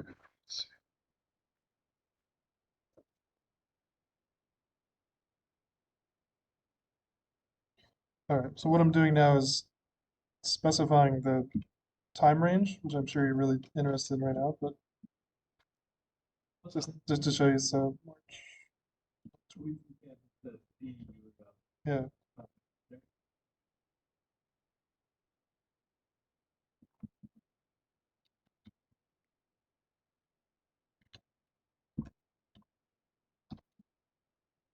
Okay. When did the stock start?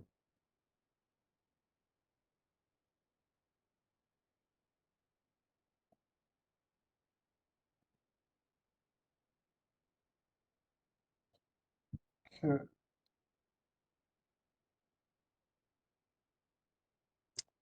2014. 10.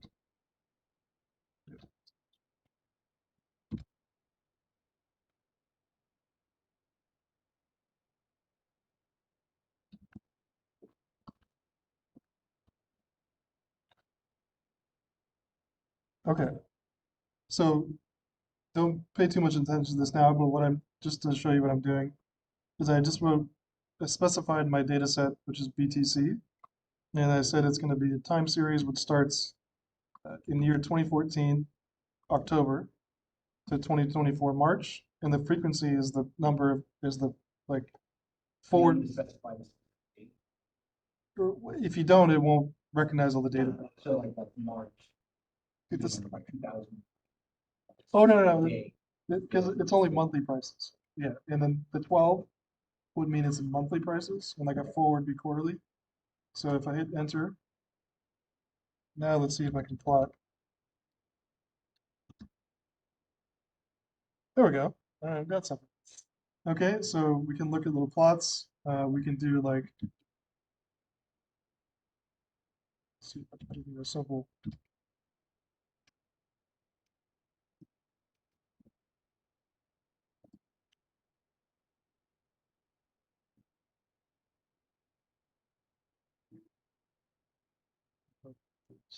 X match. Lost it. So it looks like my data is kind of like increasing. It's kind of a exponential. So I'm going to use this one. I'll explain it later, but I just want to show how it works. Let's see if this. So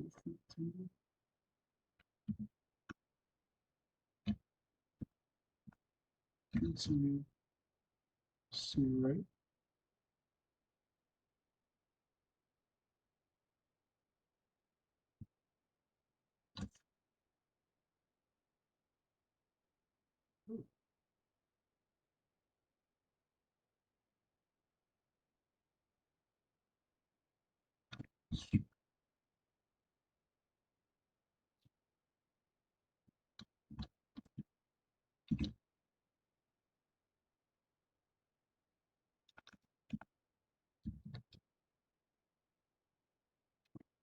There we go. And then what if I did?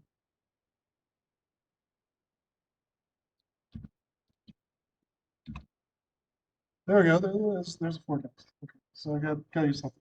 So this looks like a little, I don't know what you call this, but so when you see bigger shaded areas, that means it's less certain of what's going to happen. And so using the historical data, this blue line is like my best forecast for this model, and then like this is like the confidence interval. So I'm not so sure it's going to be this, but I'm pretty sure it'll be within this bound, which is a pretty big range. But so like that blue line would be your forecast. That blue line would go down in the, I guess like the center sphere or the whole entire thing. Yeah, so I think it's something like this is like the 90% confidence in, The umbrella, within the umbrella. yeah. But if you want like basically the blue line is your best guess, but if you want to be really certain, you can say I'm 80% sure it's going to be within this range, which is not a very strong statement, but and then you can do things like if I wanted to see what those numbers were, um, here's see basically I'm predicting next month going forward. So this blue line would say I think the stock price, not the stock price, but the price of Bitcoin would be 64,000 and go up to 72,000 in what 2 years. So that's really what you'll be doing is looking at historical data, applying some analysis, and then you'll kind of just try to get try to observe things in the data if you can, and then the things you can observe, you want to apply those patterns to your future predictions.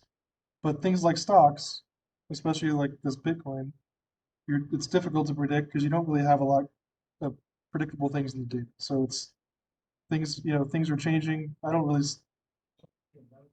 yeah. Well, not very good because,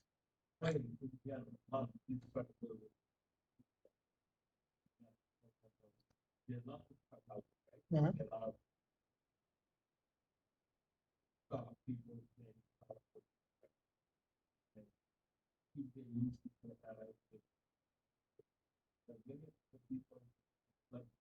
Well, that's because stocks are really hard to forecast because you don't really have a pattern, and without a pattern, and this data is, I'm looking at monthly data where stock prices change daily, right? So if you're trying to predict something that changes daily, good luck. I don't, I mean, your best guess is normally like whatever happened. If you're trying to predict something in a year, you better have some inside information or have some hunch because usually stock data itself doesn't tell you much about what's going to happen unless it's something really clear. Like if you look at this data set, this black line, who knows what's going to happen next, right? It looks like it maybe it goes up and maybe it goes down again. I mean, my best guess is probably what just happened. Like if the price is 64,000, my best guess is tomorrow. I bet it'll be about 64,000. Now, if it goes up to 70,000, I didn't see that coming. If it drops to 50,000, that's possible too. I don't know, but based on what I've seen, this is a very unpredictable uh, stock. But look at the kind of so you wouldn't expect it to go back to zero, right? There have to be some collapse in the system. You would expect it to be within this range. It could go down, it could go up, but if it goes back to zero, then this model would not predict that because since 2015 or 2016, it hasn't been zero. So that's all I can tell you. But for things like the the seasonal aspect, there was more. Let's say that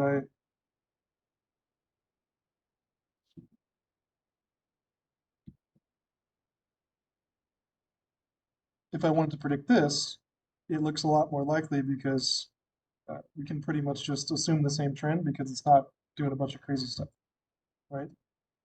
So I can also do like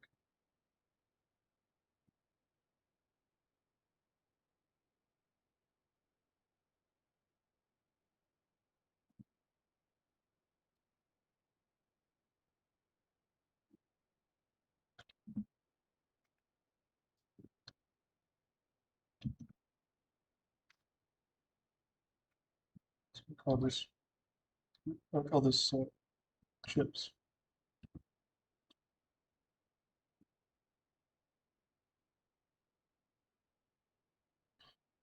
Okay, so stop.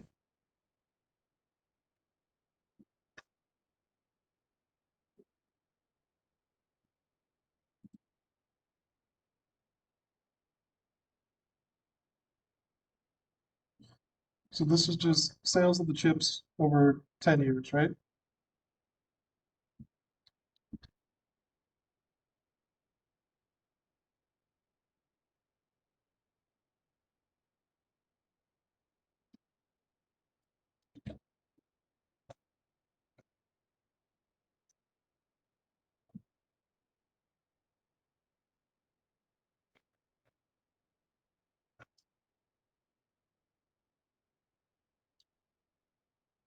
Uh,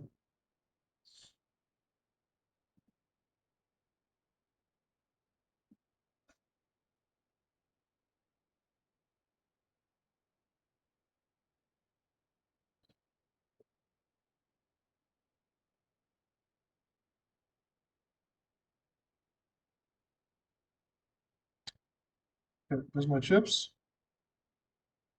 I'd have to define it.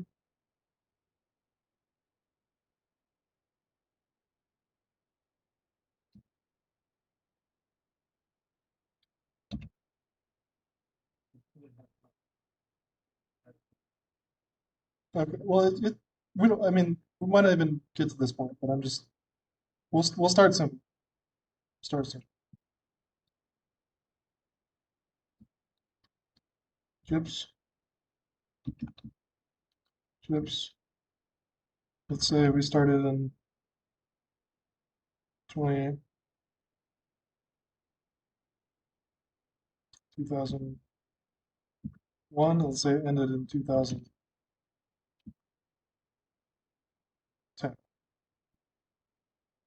Because this is yearly.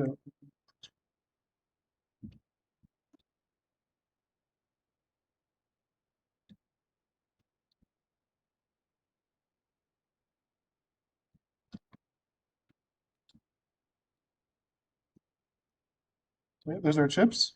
So this one, and the nice thing about this platform is you can kind of scroll back to your plots, but it's pretty clear what's going to happen here. It looks like it's going to keep going up. So this one, if I wanted to forecast it, I'm pretty sure my forecast is going to be pretty accurate. But for Bitcoin, who knows, right? Because historically it's not been predicted, whereas this has. So if I just did the same kind of thing,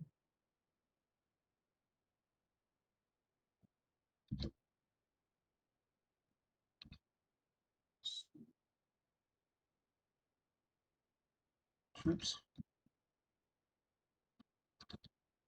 So I want to predict it for 5 years.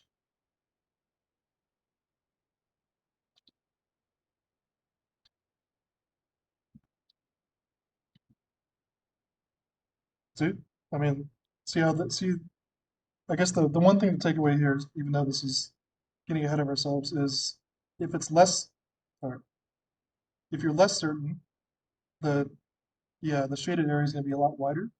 And if you're more certain, it's going to be more compact.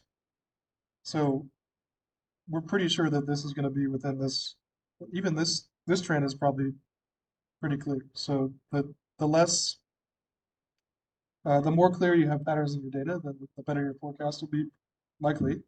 And the less easy it is to kind of pull things from the data like this one, then it's more difficult to forecast because you know no one knows what's going to happen. Right? This one or the other one? This one. Yeah.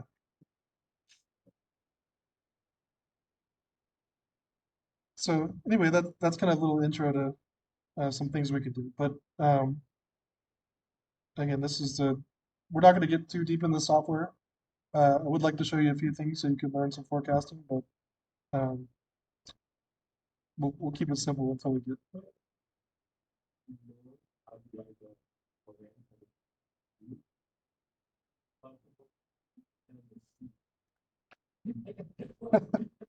Well, I mean, you can make a forecast about that. Yeah. You know, like, will your grades go down or up? Yeah, I mean, maybe uh, next, after the break, we could rearrange the tables. Because, I'm good for rearranging. 'Cause this is- yeah, I don't know who made that sign, but obviously it's old. I mean,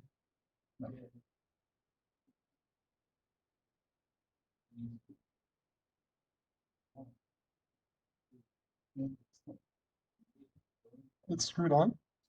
I mean, we can just, I mean, there's only like 4 to 6 people in this class. So all we have to do is just move one of these desks. No, I don't, yeah, I don't want to have a party and have 37 people in here.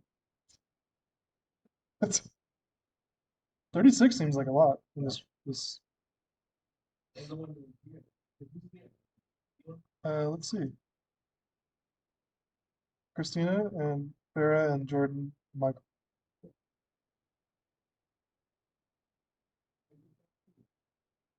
Yeah. Oh no, they were the classroom was asking. Okay. Yeah, yeah, we're done. Any questions before we wrap? So yeah. So just intro to forecasting. If you want to, you can try to download the software and play around with it, or take a look at the textbook. But nothing's required until you get back.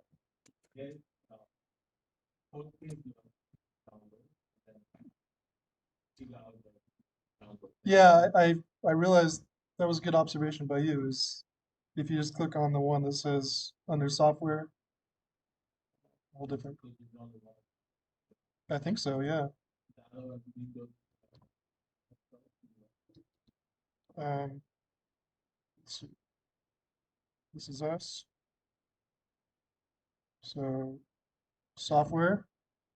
Yeah. So this one's Excel. You already have that. Okay. So yeah, I guess just click on the one that says RStudio Desktop, and it'll tell you what to do. Install R. And, oh, it's very clear. Nice of them to. So yeah, go to this one. Uh, install R first. Install RStudio second. If you have time, but if not, I can help you with it when we get back. Yeah, and then don't try to start doing code, but if you want to start anywhere, just start looking at this textbook. Okay, so sound good? All right, I'm gonna wrap it up. Any questions from the Zoom audience?